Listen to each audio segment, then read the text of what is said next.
وعلیکم السلام ورحمۃ اللہ وبرکاتہ۔ یہ پوچھتے ہیں کہ کیا ابو طالب مسلمان تھا یا نہیں۔ دیکھیں، صحیح بخاری میں حدیث ہے، نبی مکرم صلی اللہ علیہ وسلم جب ابو طالب کی وفات کا وقت تھا اس کے قریب گئے اور جا کر کہا، کیا میرے چچا آپ کلمہ توحید کا اقرار کر لیں تاکہ قیامت کے دن میں آپ کی سفارش کر سکوں۔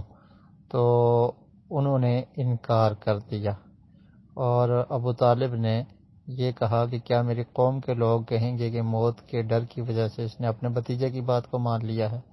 تو پھر اللہ رب العالمین نے یہ آیت نازل کی، انک لا تہدی من احببتہ، کہ اللہ کے رسول آپ جسے چاہتے ہیں ہدایت نہیں دے سکتے، بلکہ ہدایت دینا یہ اللہ رب العالمین کا کام ہے۔ تو ابن عباس، عبداللہ بن عمر رضی اللہ تعالی عنہم یہ فرماتے ہیں کہ یہ آیت ابو طالب کے بارے میں نازل ہوئی ہے۔ تو اسے یہ پتہ چلتا ہے کہ وہ دین محمد پر فوت نہیں ہوا۔ اور اس کے علاوہ صحیح مسلم میں حدیث ہے، ابن عباس رضی اللہ تعالیٰ عنہما بیان کرتے ہیں، ان رسول اللہ صلی اللہ علیہ وسلم قال، اہون اہل النار عذابا ابو طالب، کہ جہنم کا جو کم عذاب ہے وہ ابو طالب کو دیا جائے گا۔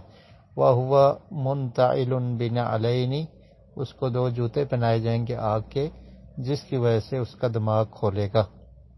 تو ان حدیث سے پتہ چلتا ہے کہ ابو طالب اسلام پر فوت نہیں ہوا۔